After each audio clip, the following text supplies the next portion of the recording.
예, 안녕하십니까 여러분들, 반갑습니다. 오늘 4월 30날, 4월의 마지막 날입니다. 오늘 잠깐 보니까 속보가 나왔습니다.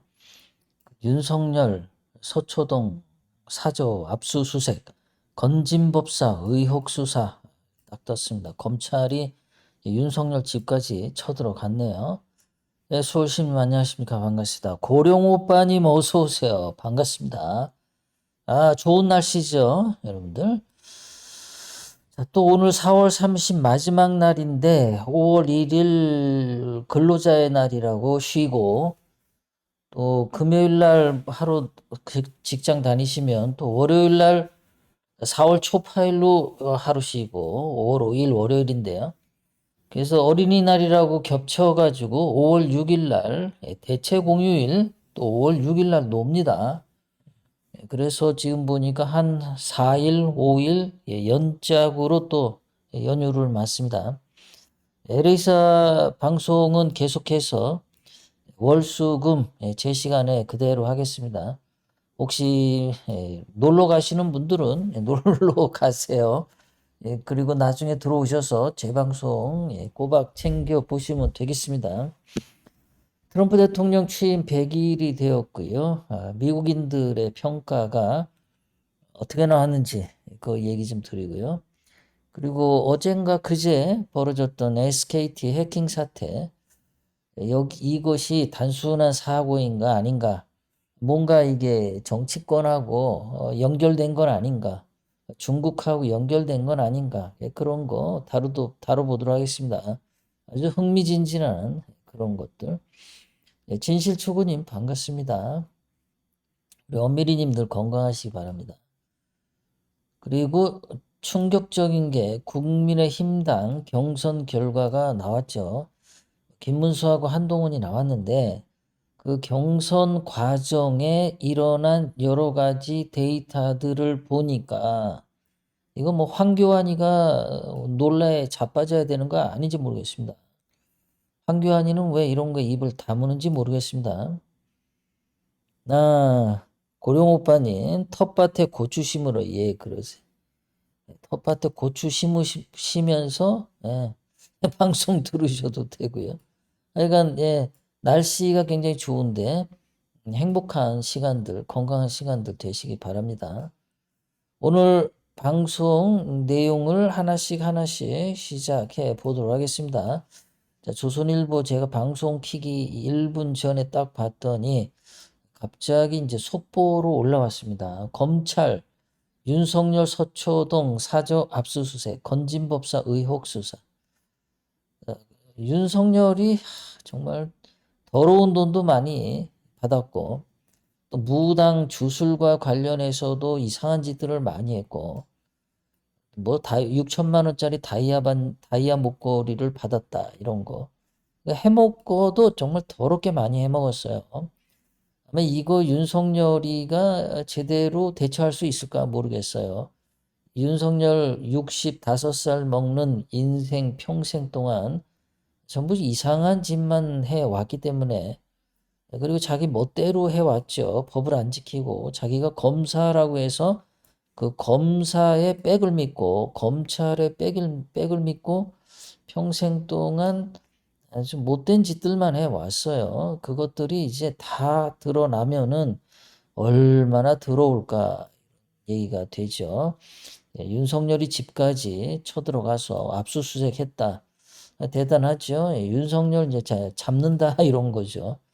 검찰이 이렇게 속도를 내서 윤석열 집을 쳐들어간 거는 아마도 이제 다음번 대통령이 민주당 쪽에서 되지 않을까, 이런 것 때문에 미리 민주당 출신의 대통령에게 검찰이 잘 보이기 위해서, 우리 이쁘죠, 이런 걸 보이기 위해서죠.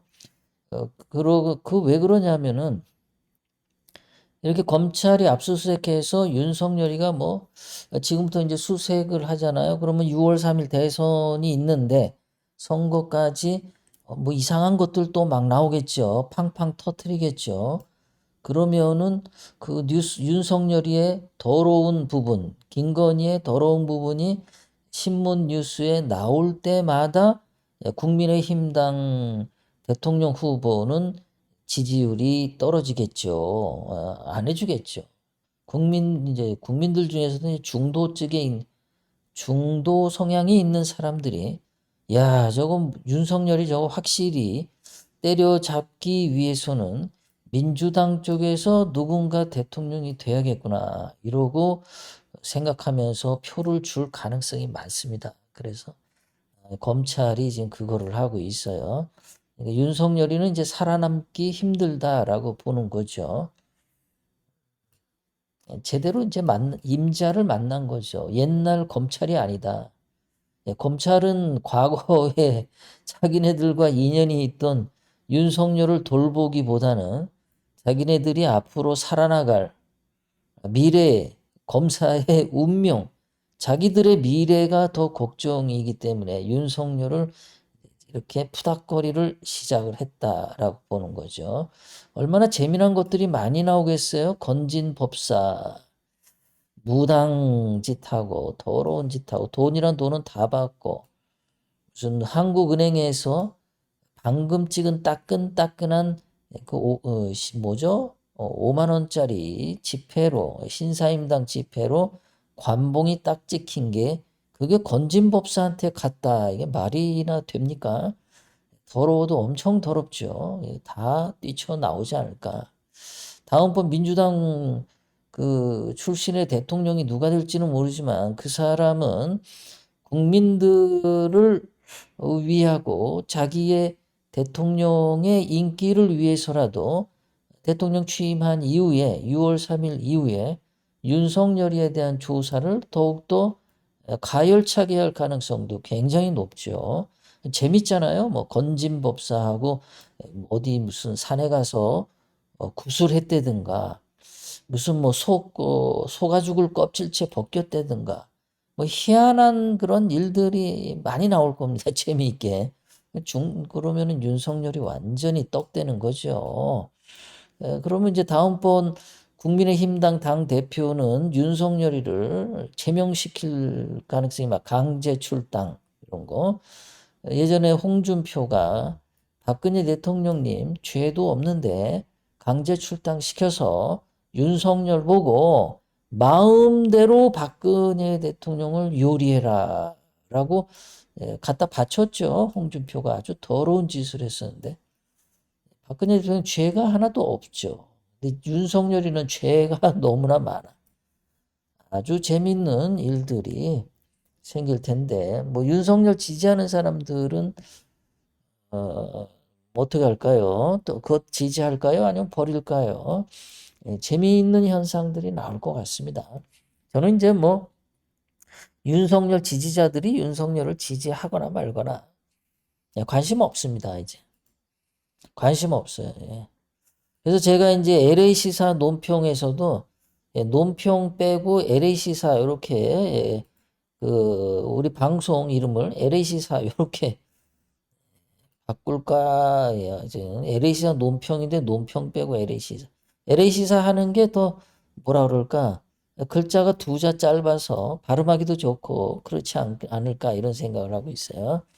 자, 그런 생각입니다. 자, 그럼 오늘 방송 준비한 거 하나씩 보겠습니다. 정말 흥미진진한 그런 이야기들이 나오겠습니다. 자, 트럼프 대통령 100일 평가를 하는데요. 이 사진은 100년이 아니라 100일 전에 트럼프 대통령 취임할 때 그렇습니다. 자, 조금 좀 바뀌었습니다. 여기 제 얼굴 사진을 넣었고요. 예전에는 그 뭐 문재인, 윤석열, 이재명, 김건희 사진이 있었는데 그거 빼고 제 얼굴을 넣었고요. LA사 논평에는 논평 살짝 지워서 시사 이렇게 했는데요. 그 좀 짧게 이렇게 멋있게 쌈박하게 그렇게 가고 싶어서. 자, 100일 취임한 지 100일 지났는데 어떨까? 자, 먼저 그 미국의 보수 신문이죠. 보수 방송 팍스 뉴스가 조사를 했습니다. 트럼프 대통령에게 대해서 우호적이고 미국의 우파 방송이죠. 그래서 다른 데 무슨 ABC니 뉴욕 타임스니 이런 데는 원래 좌파고 트럼프 대통령에게 안 좋은 시각을 갖고 있어서 걔네들 여론조사는 빼고 모든 미국의 뭐 웬만한 여론조사 기관은 트럼프 대통령 100일을 맞이해서 여러 여론조사를 했습니다. 많은 여론조사를. 근데 저는 이제 트럼프 대통령의 우호적인 걸 가지고 왔어요. 그럼 아무래도 좀 객관적일 것 같아서 말이죠. 자, 이것은 언제 했냐면 팍스뉴스가 4월 18일부터 21일까지 그때 그 조사를 했습니다. 그때 한 것인데 먼저 미국인들은 무슨 뭐에 대한 관심이 많냐? 물가에 대한 관심이 82점. 굉장히 많죠. 물가에 대한 게 먼저 이제 미국 사람들은 뭐를 좋아하는지, 뭐를 싫어하는지 그거를 먼저 말하고 그럼 미국 사람들은 이런 걸 좋아하기 때문에 물가가 걱정이 많은데 그럼 물가를 트럼프 대통령이 잘 잡았냐, 못 잡았냐 이러면 이제 점수가 나오겠죠. 그래서 미국인들이 뭘 신경을 많이 써요? 물가를 굉장히 많이 쓴다. 두 번째로는 이제 정치 분열, 세 번째로는 건강보험, 건강관리 관련돼서 굉장히 세요. 먹는 거 물가, 하루 세 끼 밥 먹는 거 물가, 그리고 건강, 먹는 것과 건강, 인간의 기본적인 관심을 여전히 갖고 있죠. 네 번째로는 정부 지출, 정부가 돈을 많이 쓰나 적게, 경기 침체. 그래서 이렇게 다섯 가지를 보면은 다 돈이죠. 물가 돈, 건강보험 돈, 정부 지출 돈, 경기 침체 돈, 다 돈과 관련된 게 1등에서 5등까지 있고요. 그 다음에 관심사가 이제 떨어지는 나머지 다섯 개는 이민 문제, 이란의 핵 문제, 중국과 무역 문제, 러시아가 우크라이나 침공한 거, 주식시장 떨어진 거, 이런 것들은 좀 관심사가 떨어진다. 관심이 많기는 하는데, 자기와 관련된 돈과 관련된 것에 신경을 많이 쓰고, 외교니 뭐 이딴 거는 좀 관심이 떨어진다. 이게 미국인들이 현재 생각하는 거다라는 겁니다. 주식시장은 꼴등이에요. 의외로. 미국 사람들이 뭐 주식을 다 안 하는 모양이죠. 많이 떨어졌는데도 그렇게 신경 안 써. 물가가 일단 자기가 먹고 사는 거. 자, 그래서 봤더니 트럼프 대통령이 한 것 중에서 가장 잘한 거는 국경 안보. 그 멕시코 국경 틀어막고 한 거, 그거 굉장히 잘했다. 그래서 잘하는 사람이 그 55%로 잘했다. 55%. 그리고 그거 국경 문제 잘 못했다. 40%. 박스 뉴스는 보수 우익 신문이죠. 그런데 이렇게 이거는 잘했다. 미국인들이 멕시코 국경으로 불법 난민들 막 들어오는 거, 그거는 반대한다 이거죠. 자, 그 다음에 봤더니 여전히 경제, 세금, 관세, 물가, 다 돈이죠. 다 돈. 돈과 관련된 거는 트럼프 대통령이 잘못했다 56, 세금 53, 관세 58 잘못했다 59%, 물가 관리 잘못했다. 돈과 관련된 거는 트럼프 대통령이 잘못했다라고 얘기를 하고 있고 국경만 잘했다. 그 관세 문제 하는데 이거는 점수가 굉장히 낮죠. 관세 이걸 만족하는 사람이 33%밖에 안 되고 불만족한 사람들이 60%까지 이렇게 가고 있습니다. 자, 그 다음에 트럼프 대통령 첫 번째 100일에 대해서 트럼프 대통령 옛날에 2017년에 그때 첫 번째 대통령 100일 했을 때 평가하고 이번에 100일 했을 때 평가하고를 봤더니 트럼프 대통령을 반대하는 사람들은 50일, 50일, 그때나 이때나 똑같이 반대를 하고 있습니다.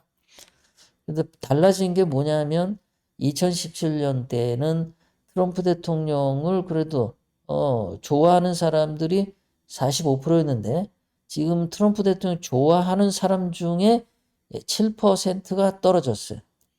싫어하는 사람들은 계속 싫어하고 지지하고 좋아했던 사람 중에 7%가 떨어졌다.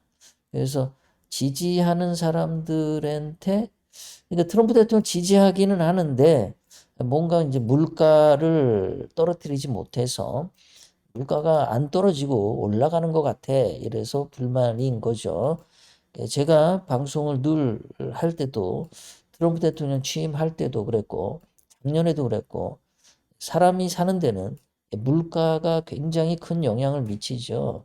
특히 미국은 물가를 제대로 잡으면 성공하는 대통령이 되고 물가를 못 잡으면 실패하는 대통령이 되는 굉장히 그런 거죠. 오늘도 미국인들이 물가를 첫 번째로 굉장히 중요하게 생각하는 것을 알 수 있습니다.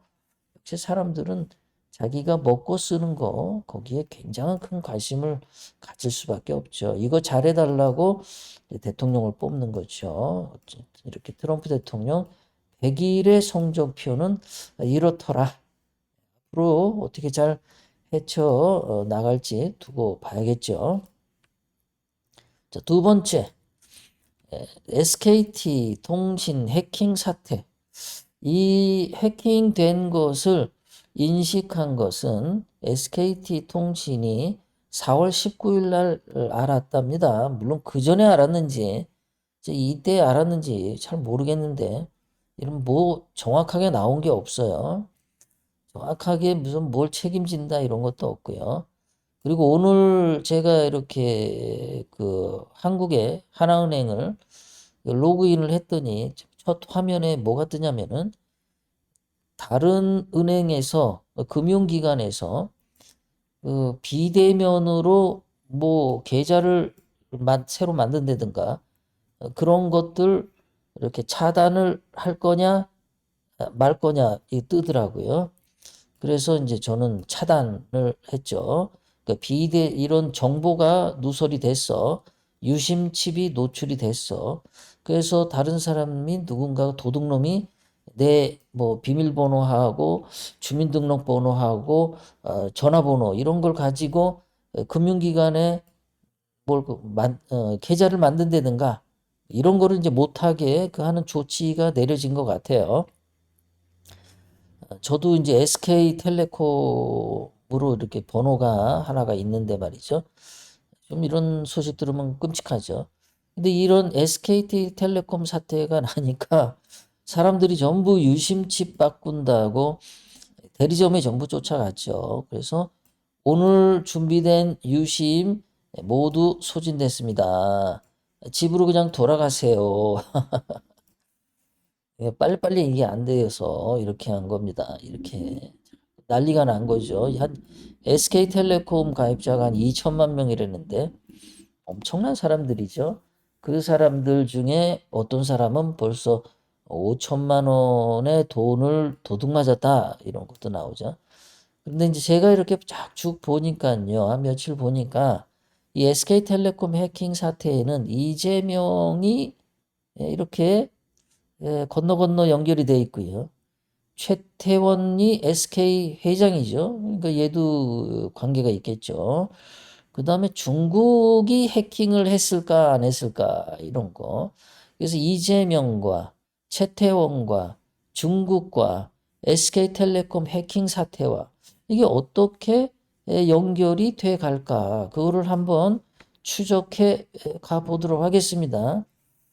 연결 뭐 이렇게 자, 처음에 보니까 자 중국이 그 이제 그 통신과 관련된 전문가들 얘기로는요. 해커가 아무리 그거를 실력이 좋아도 이렇게 통신사에 해킹을 하기가 굉장히 어렵답니다. 이거는 아마도 SK텔레콤 내부의 어떤 직원이 뭔가 비밀번호를 알려줘서 그래서 문 열고 들어갔다.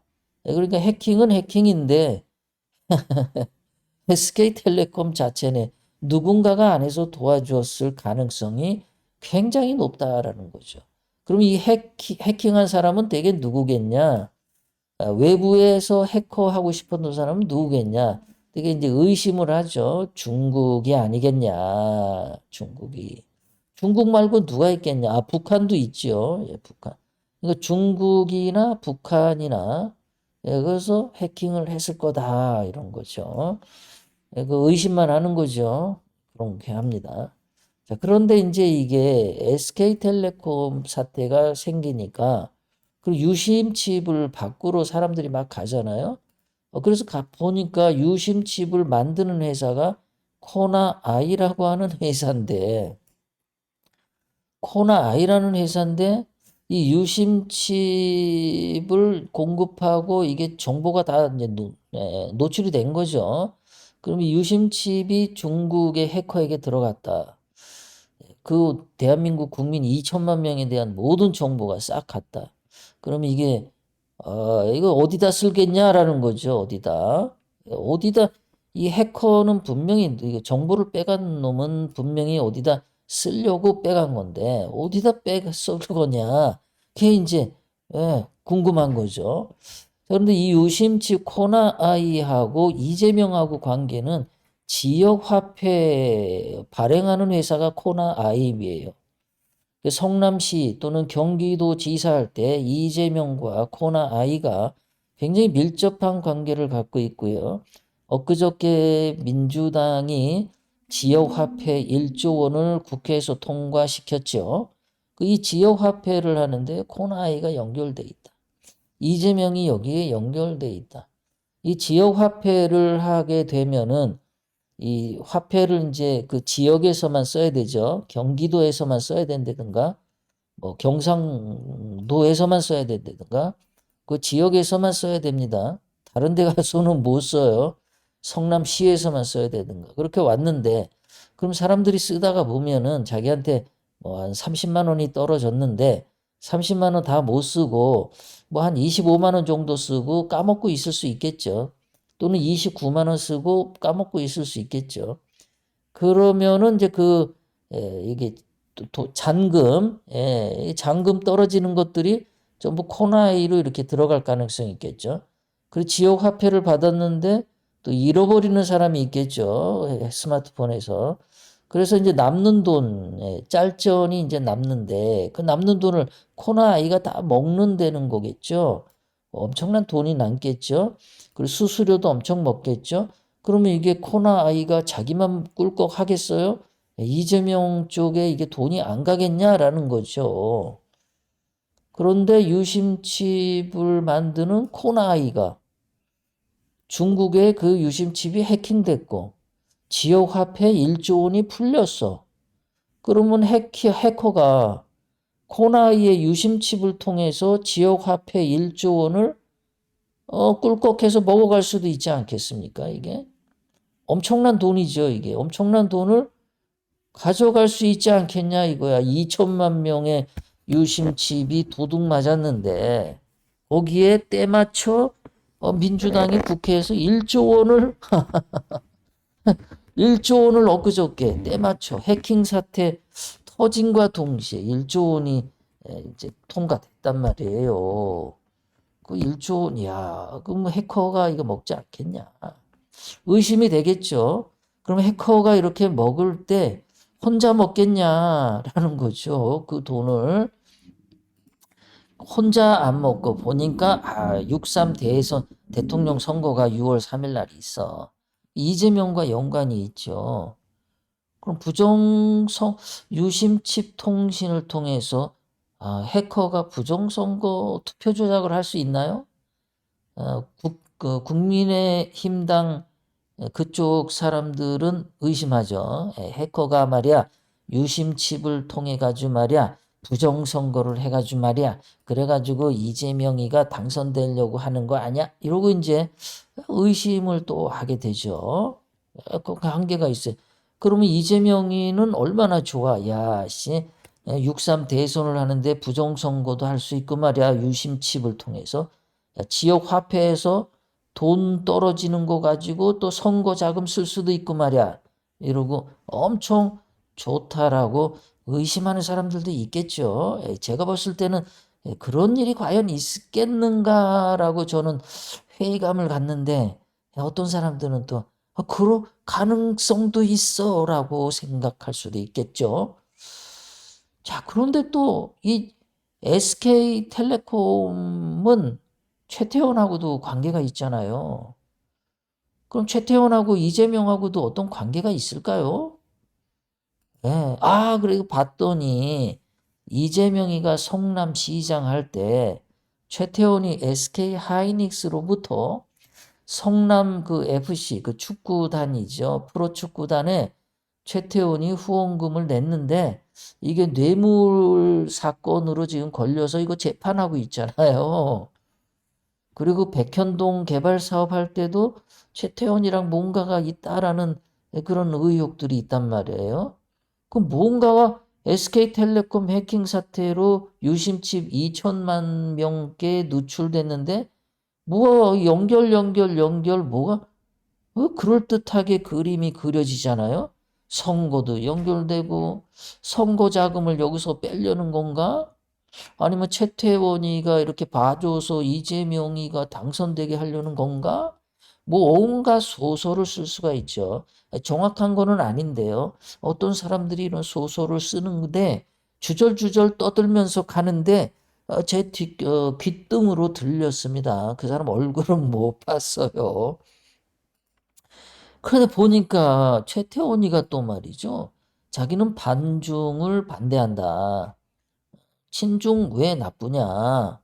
중국에 막대한 투자를 했어요. 최태원이가. 중국하고도 관계가 아주 좋아요. 그 이재명이도 그 전에 보면은 쉐쉐하는 게 왜 나빠? 뭔가가 지금까지 쭉 얘기한 거 보면은 다 뭐 서로 깐부죠. 서로 막 짜옹이 다 맞죠. 뭐 서로 아주 친근해. 근데 또 그것뿐이냐? 예전에 박근혜 대통령님 사기 탄핵 때도 보면은 그때도 중국에서 박 대통령 사기 탄핵 배후라고 우리가 의심을 많이 했잖아요.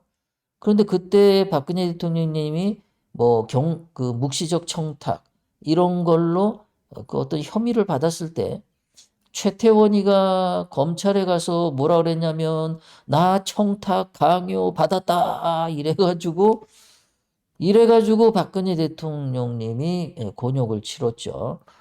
그 삼성의 이재용이는 청탁 받은 적 없다.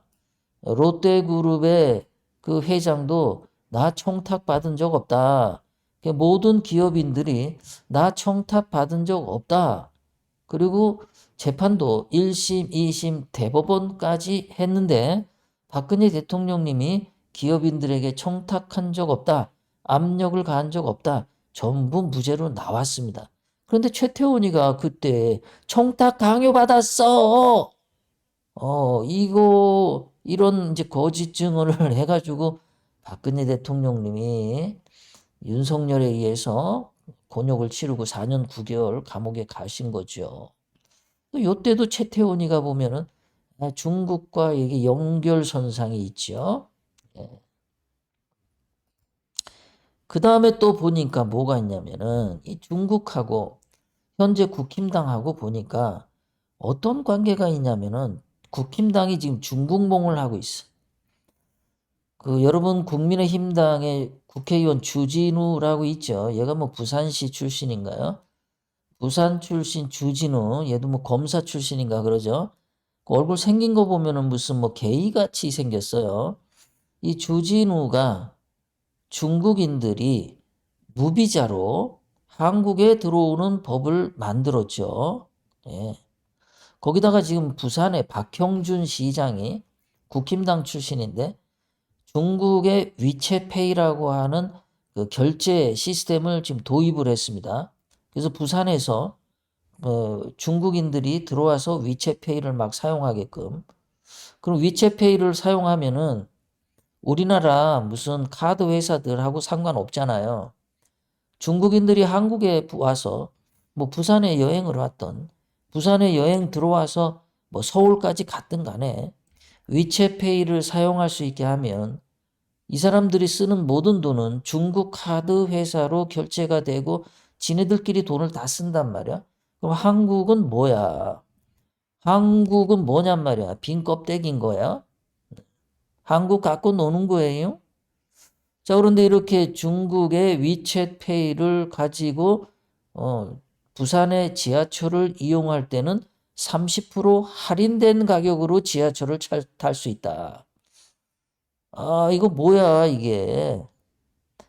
대한민국은 껍데기만 남겨놓고 중국 사람들 와서 전부 놀고 돈은 다 중국 회사가 먹고 뭐야? 그러면 한국 회사들은 뭐야? 그럼 이제 부산에 중국 음식점 누가 만들고 중국인 사장이 또 중국의 또 관광회사 사장이 중국인이 하고 이러면은 전부 뭐 한국에 와서도 중국인들이 다 지들끼리 돈 쓰고 지들 안에서만 돈이 돌고 한국에는 뭐가 떨어져? 도대체 뭐가 좋은 겁니까? 이상한 짓을 지금 국힘당이 하고 있어요. 뭐 얼마 전에 CBDC 이거 중앙은행 뭐 화폐 결제 시스템 이것도 중국식이죠. 모바일 신분증도 중국식이죠. 그럼 모바일 신분증 그러니까 이 스마트폰에 주민등록증이 들어가 있어. 그런데 이렇게 지금 SK텔레콤 유심칩 해킹 사태가 터지면 이거는 뭐 주민등록증도 다 털리는 거 아니에요?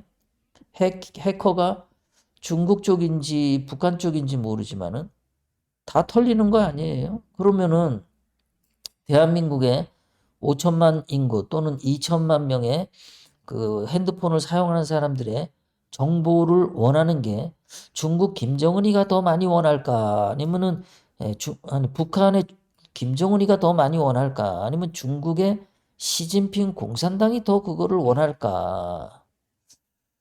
이런 지금 그림이 딱 그려진단 말이에요. 그러니까 이게 단순하게 그냥 해킹이 된 게 아니야.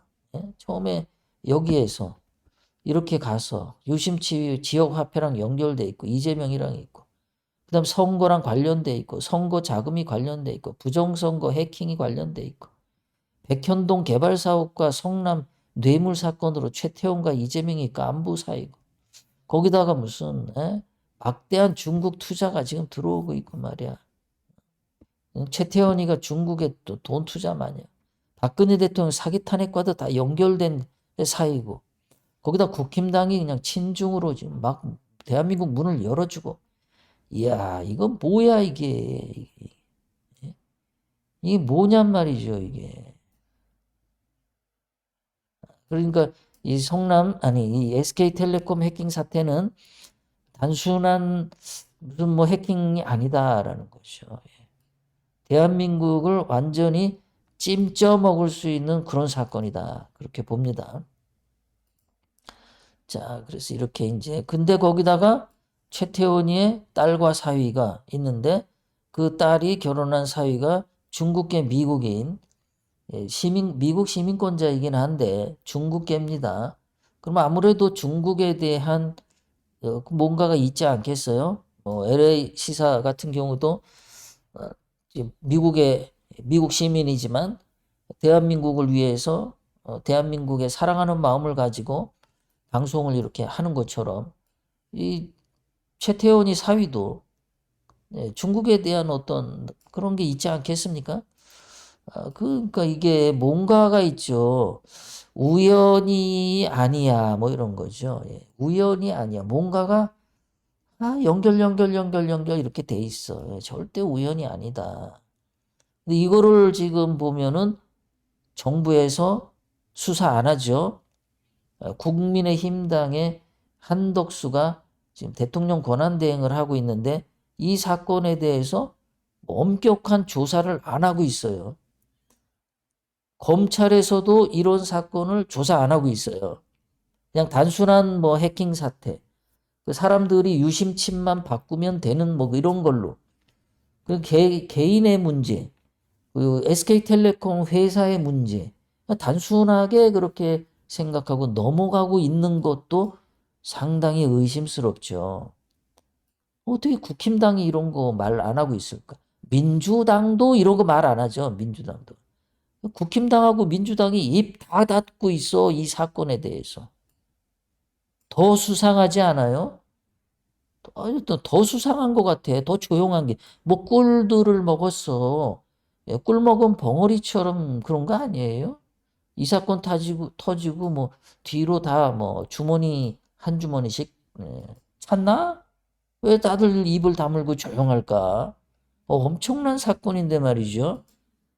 세상에는 모든 사건이 우연이 아니라고 저는 봅니다. 자, 국힘당 경선 얘기를 들어가죠. 홍준표가 정계 은퇴를 했는데요. 집단에 아주 뭐 잘난 척. 예, 홍준표 씨가 정계 은퇴를 하셨답니다. 그런데 여기서도 수상한 게 뭐냐면요. 홍준표도 수상하고 황교안도 수상하고 부정선거 떠들던 사람들 다 수상하더라.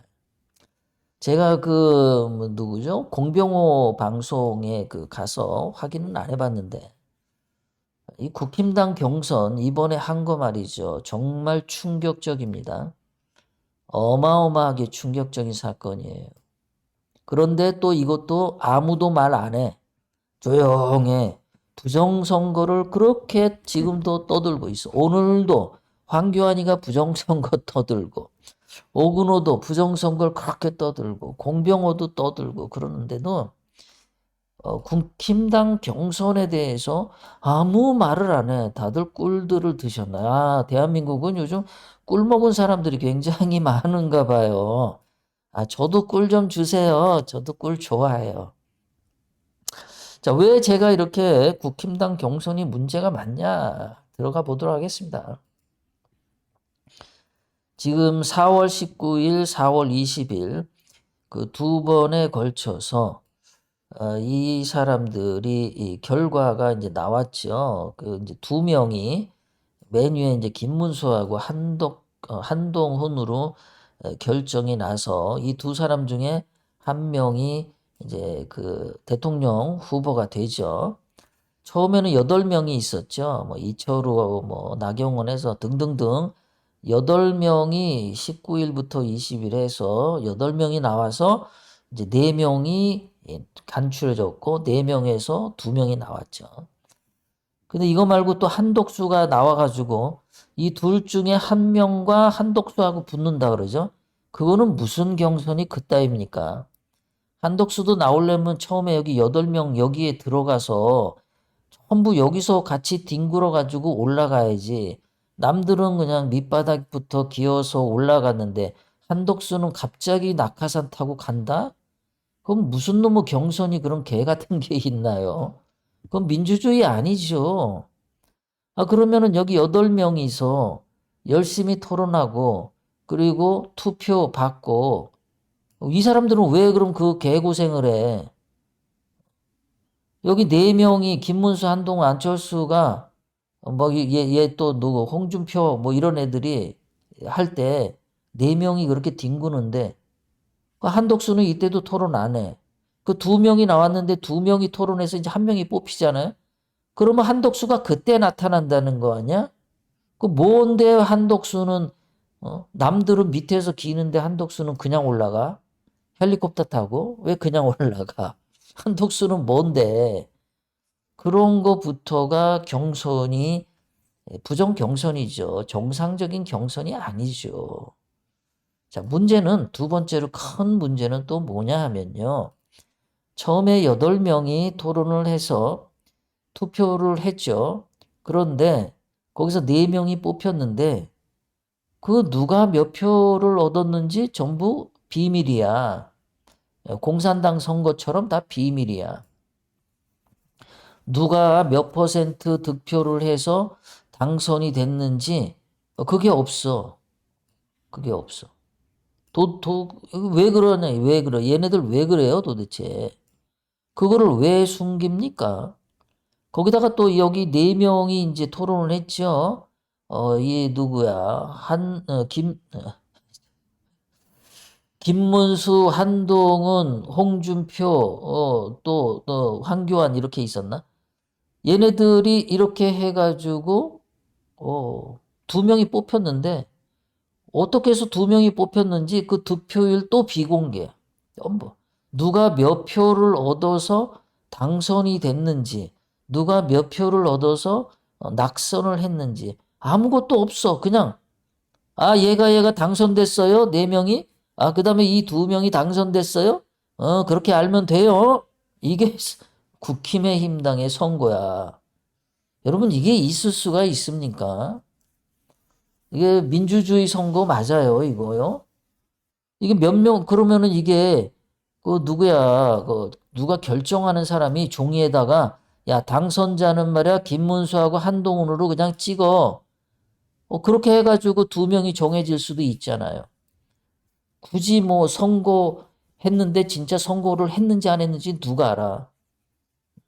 도대체 과정상에 뭐가 드러난 게 하나도 없어. 전부 비공개야. 누가 몇 표 얻었는지. 이러고 두 명이 결정이 됐대. 여러분, 민주주의 선거 맞아요, 이거요? 왜 이런 거에 대해서는 안 따집니까? 이런 거. 맨날 무슨 선거관리위원회 서버가 해킹당했다 이러는데, 아니, 서버 해킹하는 그런 어려운 일보다 이게 더 쉽지 않아요? 야, 그냥 김문수하고 한동훈 그냥 발표해. 얼마나 쉬워. 해킹할 필요도 없어. 서버를 조사할 필요도 없어. 이거는 어떻게 조사할 건데? 야, 얘네 둘 그냥 찍어, 임마. 그냥 발표해, 이 새끼야. 이러고 그냥 나와. 그 무슨 선거가 이런 게 있어? 언제 이런 선거 했어요? 여러분, 초등학교, 중고등학교, 뭐, 대학교 때, 반장 선거를 해도 다 누가 몇 표 얻었는지 칠판에다가 그거 쓰잖아요. 다 바를 정자, 다 바를 정자 써가지고 표수 계산해가지고 하는데 이게 뭐야, 이게. 이런 짓을 해. 여러분, 요번에 국민의힘당 선거관리위원장 황우여가 하는 말을, 이 발표할 때 하는 말을 직접 한번 들어보세요. 뭐라고 말하는지요. 정말 충격적으로 말합니다. 황우여가요. 법관 출신이라고 그랬나요? 한번 들어보세요.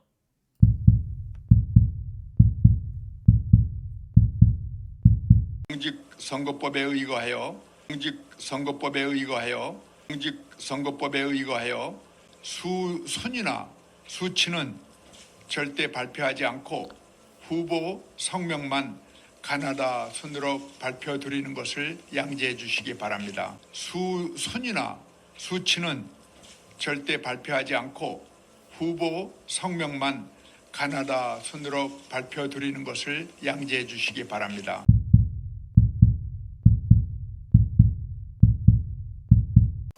경선 결과 과반 득표자가 없어 3차 경선으로 이어지게 되었습니다. 후보자 성명은 가나다 순으로 말씀드리겠습니다.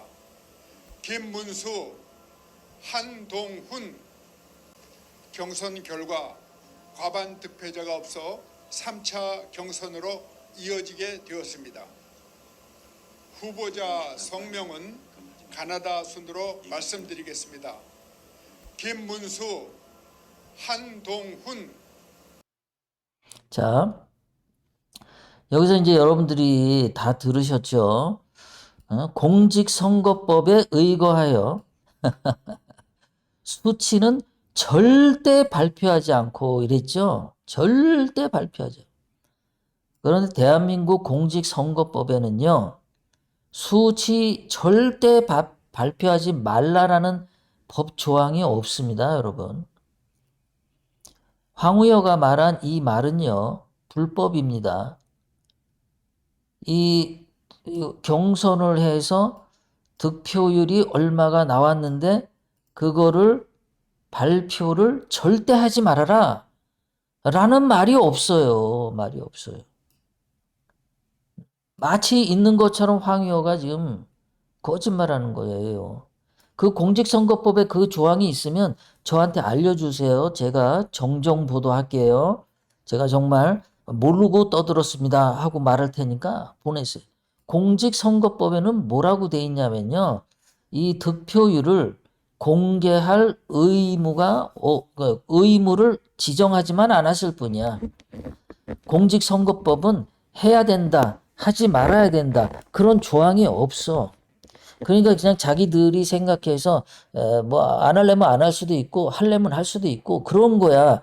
절대 발표하지 말아야 한다라는 조항이 공직선거법에 글자로 써 있지는 않다라는 거예요. 얘네들이 지금 이 짓을 하는 거야. 이게 왜 이러냐면은 제가 이거 하나 보여드릴게요. 예전에 윤석열이가 부정경선해서 그 후보가 됐죠. 그때 그때 얘네들이 그 득표율을 그때 공개를 했었는데 그 공개한 것이 그때 문제가 생겼죠. LA시사 논평이 그거를 가지고 딱 찍어가지고 얘네들 이렇게 이거 부정경선 했단 말이야. 그래서 제가 그거를 여러분들에게 그 그림을 보여드렸었는데 그거를 보여준 것 때문에 얘네들이 이제 또 들킬까봐 이번에는 아예 득표율을 공개를 하지 않은 거죠. 그러니까는 이거 괜히 득표율 공개했다가 나중에 또 이거 부정 경선이라고 욕먹지 않을까? 그러니까 애초부터 누가 몇 표 얻었는지 그거 하지 말자 말이야. 그냥 1등, 2등 그냥 뽑힌 사람만 당선자만 그냥 하자. 이러고 얘네들이 지금 결정을 하고 그렇게 밀고 가는 거죠. 그러니까 이게 민주주의 선거가 아니죠. 자기들은 그러니까 얘네들이 이제 후보가 처음에 8명 나왔을 때 그 서약서를 아마 받았을 것 같아요. 절대 득표율을 몇 퍼센트인지 그런 것들에 대해서 그 이의를 제기하지 않겠다. 그거를 얘네들이 한 것 같아. 그러니까 아무도 얘기를 안 해. 제가 이거 그 당시에 윤석열이가 2021년 10월 8일 날 이거 이제 여러분들에게 그림 보여드렸죠. 원희룡이가 8명 중에 4등으로 통과가 됐는데 황교안하고 최재형, 안성수, 하태경이가 평균 4.5%로 떨어졌어요. 어떻게 떨어진 놈들이 하태경보다 더 많은 득표를 할 수 있냐라는 거예요. 그러니까 이번에도 얘네가 뭔 수작질을 하는데 이렇게 이제 통계상에 뭔가 오류를 자기네들이 또 나올 수가 있는 거죠. 조작을 하다 보면은 누구 붙여야 될 사람은 당선시키고 떨어뜨릴 놈은 떨어뜨려야 되고 미리 이제 정해져 있는데 그 정해진 대로 가려다 보면 숫자 조작을 해야 되는데 그러다 보면은 이제 2021년 윤석열이 때처럼 이런 증거가 딱 잡히는 거죠. 그러니까 얘네들이 이번에는 그러니까 아예 안 하는 거야. 아예 발표도 안 해. 그래놓고 그냥 막 뽑아버려. 이게 민주주의 선거 맞아요? 부정선거 떠드는 사람들은 이런 거 보고 부정선거라고 얘기해야 되지 않아요? 이거는 해킹보다 더 쉬워. 뭐 중앙선거관리위원회 서버를 해킹 안 해도 돼. 이거는 그냥 이 혓바닥만 놀리면 되는 거야. 거기다가 또 문제가 뭐냐면은 얘네들이 이제 경선 방식이 있죠. 이렇게 보면은 경선 방식에 아까 그 밑에 보면 이제 이렇게 나옵니다. 뭐가 나오냐면은 당원 투표 50%, 4월 27일, 28일. 그래서 투표율이 50.93%에서 투표수가 39만 명이 받았고 국민 여론조사를 50% 반영을 합니다. 그러니까 당원 투표 50, 여론조사 50, 1대1로 반영을 해요. 근데 당원 투표는 39만 명이 투표를 했고 여론조사는 6천 명이 투표를 했어요. 그런데 6천 명 표하고 39만 명 표하고 이게 1대1로 같다는 거야. 그러니까 여론조사 한 표 한 개하고 당원표 65개하고 이게 맞다이가 같다는 거야. 응? 당원 39만 명이 했는데 50% 반영. 국민 여론 6천 명 조사했는데 50% 반영. 그러니까 여론의 한 명의 표는 당원 65명과 같은 효과가 있는 거예요. 당원이 60명이 예를 들어서 황교안을 지지했어. 당원 60명이. 근데 여론에서 한 명이 김문수를 지지해. 그럼 김문수가 당선되는 거야. 이런 게 어디 있어? 당원 65명하고 여론 1명하고 이름. 여론의 표 하나가 65개의 표의 힘을 가지고 있는 거예요. 여론이 어떤 놈인지도 몰라. 이것부터가 이거 부정선거 아닙니까? 모든 표는 다 한 사람이 한 표를 가져야죠. 한 사람이 한 표를 가져야 되는데 어떻게 이럴 수가 있어요. 당원 65명이 모여야 여론의 한 명이랑 똑같다. 말이 안 되잖아요. 이 짓을 지금 한 겁니다. 얘네가.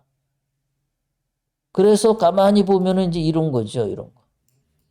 제가 또 이렇게 또 간략하게 또 표를, 저는 이렇게 웬만하면 간략하게 표 만들려고 하는 습성이 있어가지고, 당원 50%하고, 여론 50%하고, 1대1 맞다이로 대우를 해줍니다. 근데 당원 50%에 39만 명, 여론은 6천 명. 여론 한 명이 당원 65명과 맞다이를 까. 이런 게 어딨어, 이런 게. 이런 개 같은 게 어딨어요. 여기서 여론 이 사람들은 누구야? 이 얼굴도 몰라. 아무것도 몰라. 이름도 몰라. 성도 몰라. 응? 그러면 이게 조작이 가능하지 않아요, 이게. 여론 6천 명이 하는 게 더 힘이 세잖아요. 당원 이거 39만 명은 이거는 선거 하나만 하지.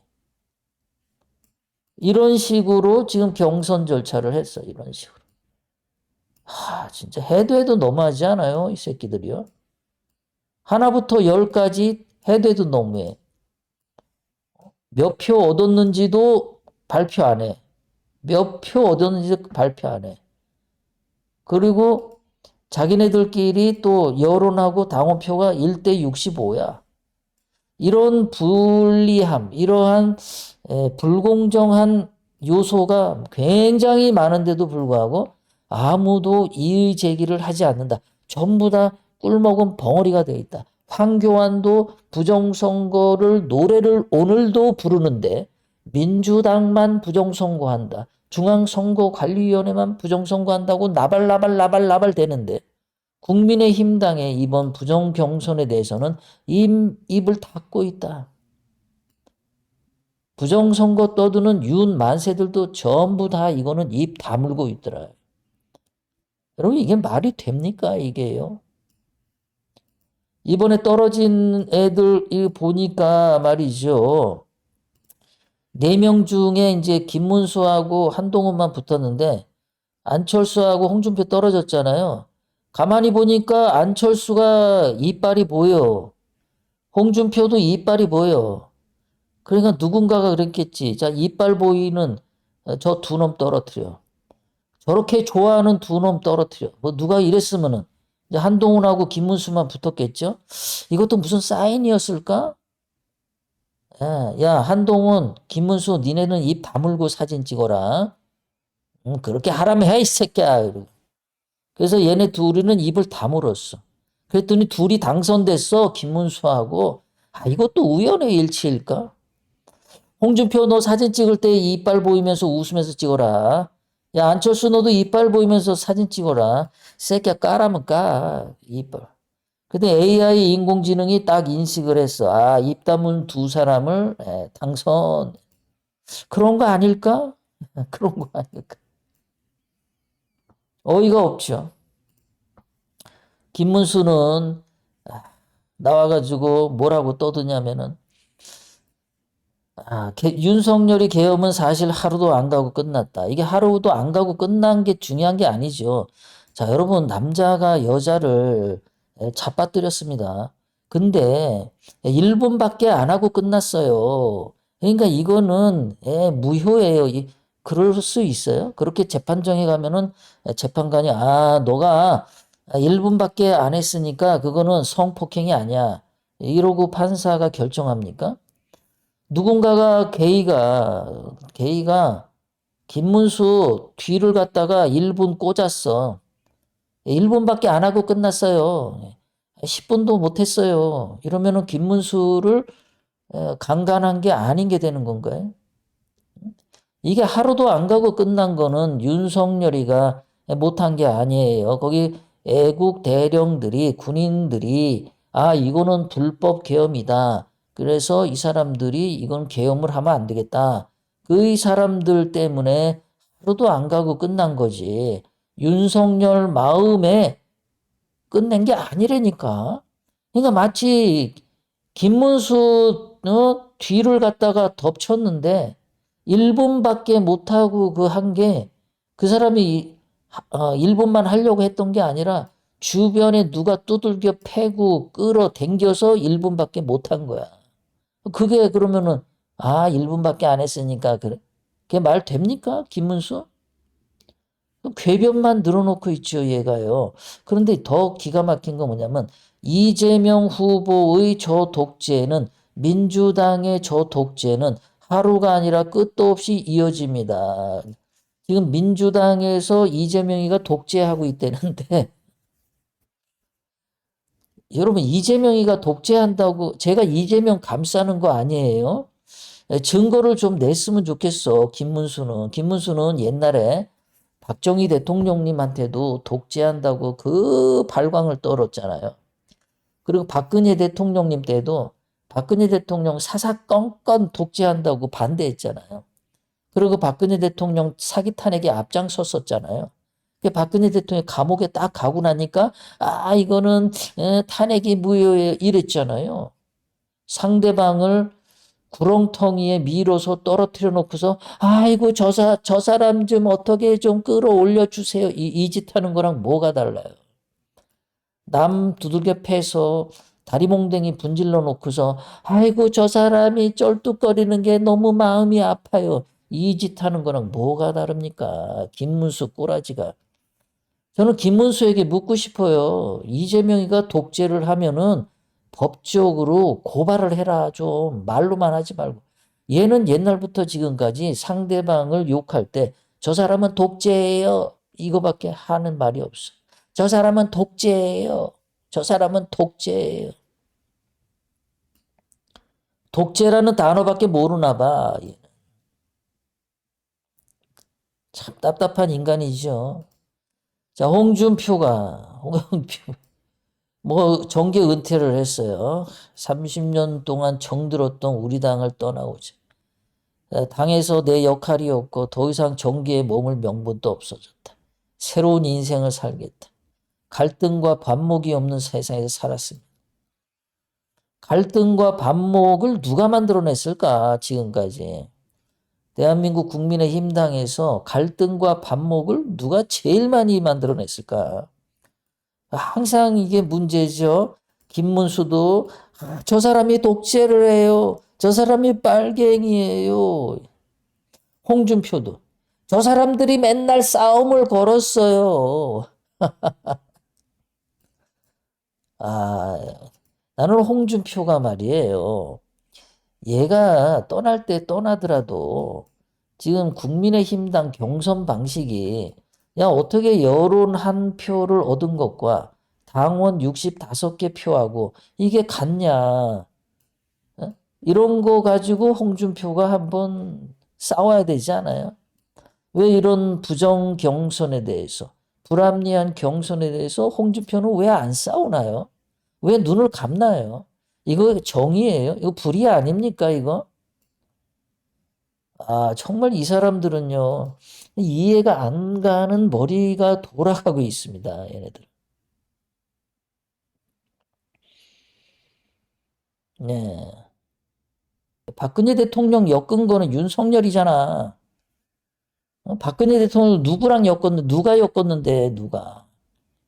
박근혜 대통령 엮은 것도 대남 공작 간첩이고, 그럼 윤석열 엮은 것도 대남 정치 공작이잖아. 그 윤석열이가 간첩이란 얘기잖아. 근데 왜 윤석열이를 빠라? 왜 빠냐고. 제가 이 사진 오른쪽에 여기 밑에 있는 사진은요. 제가 원래 이 사진에서 가져왔어요. 예전에 제가 2018년 1월 달에 대한애국당 자문위원으로 임명된 날, 이날이 이제 자문위원으로 임명돼서 대한애국당 그 회의실에서 그때 이제 제가 오른손에 핸드폰을 들고 셀프 사진을 찍은 거예요. 이렇게 이승만 대통령, 박정희 대통령, 박근혜 대통령, 그리고 제 얼굴 이렇게. 근데 자문위원 되는 날 기념으로 찍은 사진인데요. 지금 봐도 사진이 깔끔하게 잘 찍힌 것 같아요. 저는 그냥 갖고 다니던 폰하고 맨날, 얼굴에 뭐 바른 것도 없고, 그냥 맨날 그렇게 로션 하나 바르고 다니고 이랬는데, 사진이, 그때 나온 사진을 가지고 이 아래에 이렇게 넣었어요.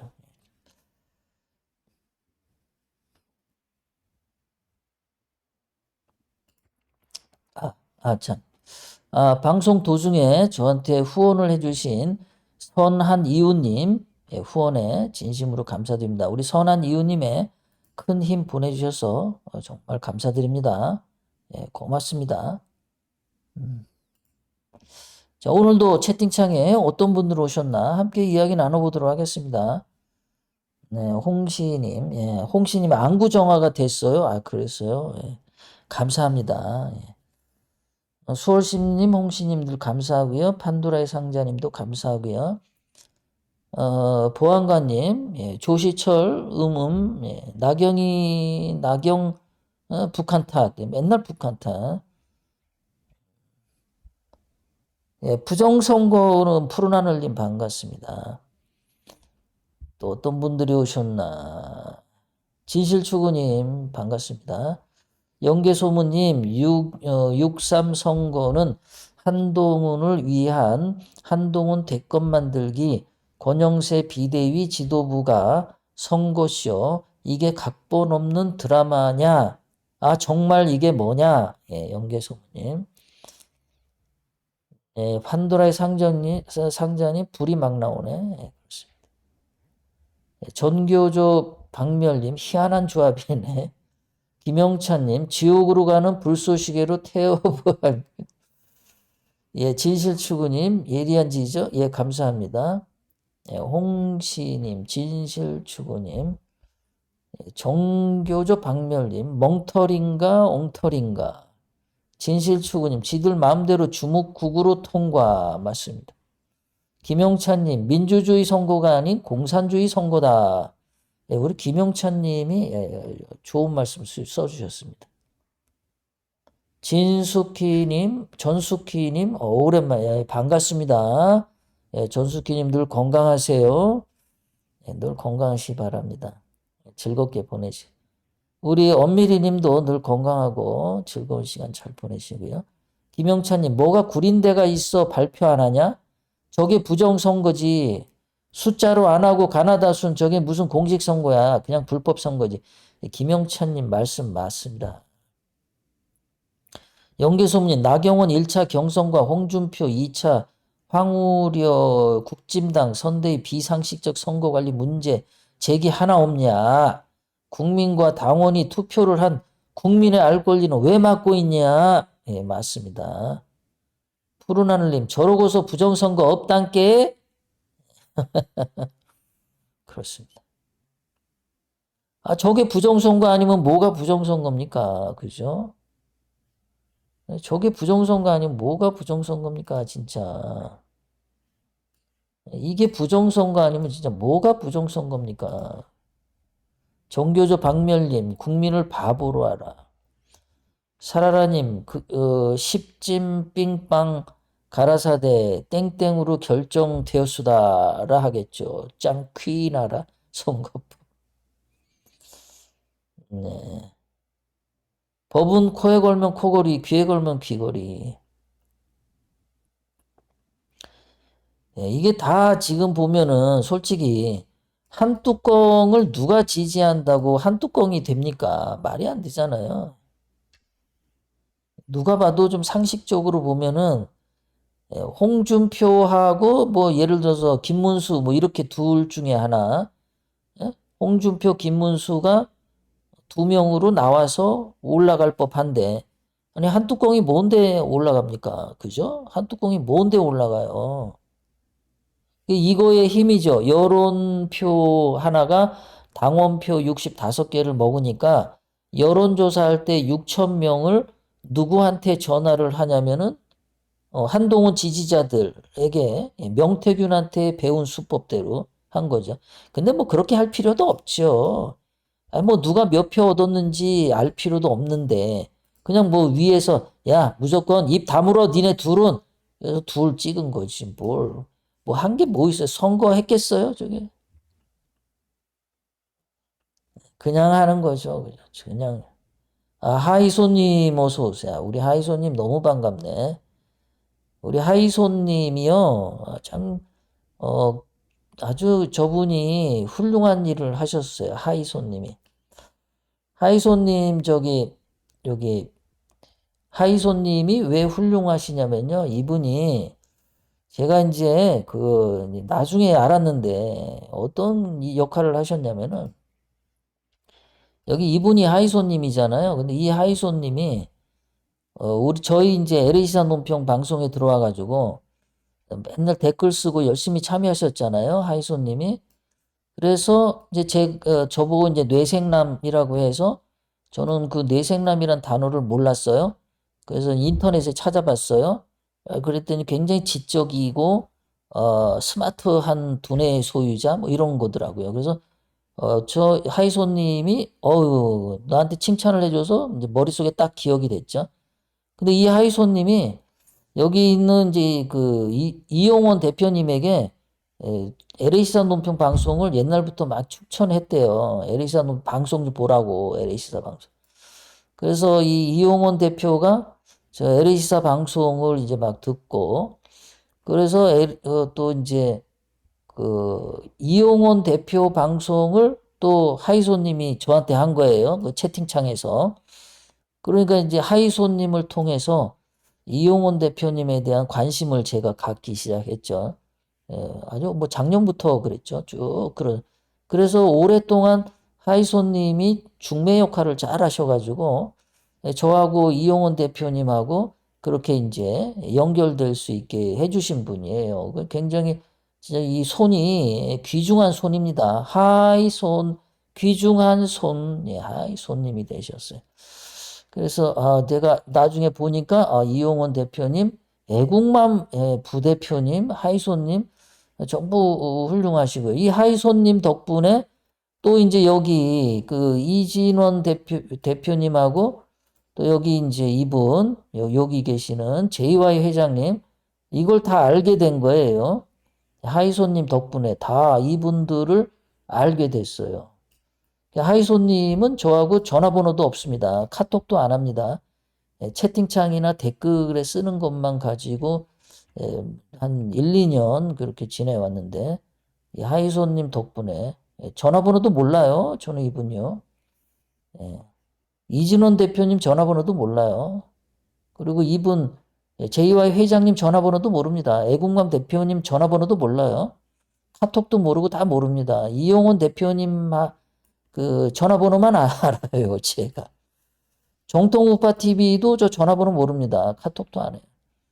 이렇게 이제 하이소님이 우리를 연결해 주신 아주 대단하신 분입니다. 하이소님에게 다시 한번 감사를 드립니다. 하이소님이 앞에는 계셨었는데 이제 일하러 또 가셨나 봐. 자, 안영임님 마지막에 홍시님 탱자나라 공영방송도 구독 좀 해주세요. 탱자나라 공영방송 그것도 내용이 굉장히 좋습니다. 굉장히 좋은데 사람들이 별로 안 보는 것 같죠. 탱자나라 공영방송 여러분들 그 많이 봐주시고요. 안영림님 우리 아들은 배재 중고등 졸업생이에요. 이승만 초대 대통령께서 1회 졸업생이잖아요. 정교조 선생들이 이승만 대통령과 박정희 대통령이 욕하는 소리만 듣고 졸업했다는 소리 듣고 얼마나 놀랐는지 그 이후로 선생들이 정상적으로 안 보이더라고요. 학교 교육 중요하더라고요. 예, 그랬군요.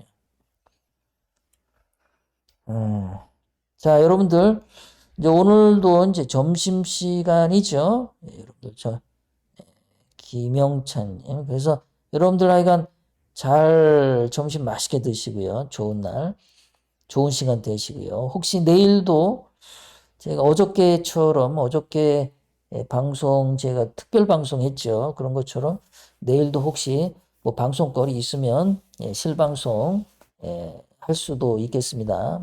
내일 만약에 실방송을 하게 되면 이제 보통 특별 방송을 하게 되면 한 30분 정도만 할게요. 그러니까 화요일, 목요일.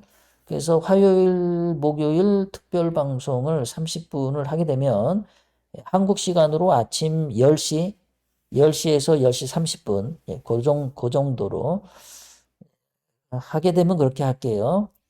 월수금은 11시부터 1시간 한 10분 정도 방송하고, 화요일, 목요일은 10시에서 10시 30분 특별 실방송, 이렇게 하게 되면, 미리 이제 공지를 올리겠습니다.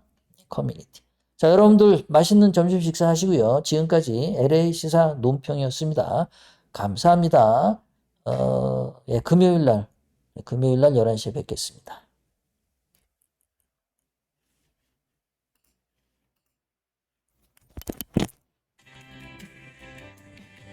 This mutual heartbeat, yours and mine.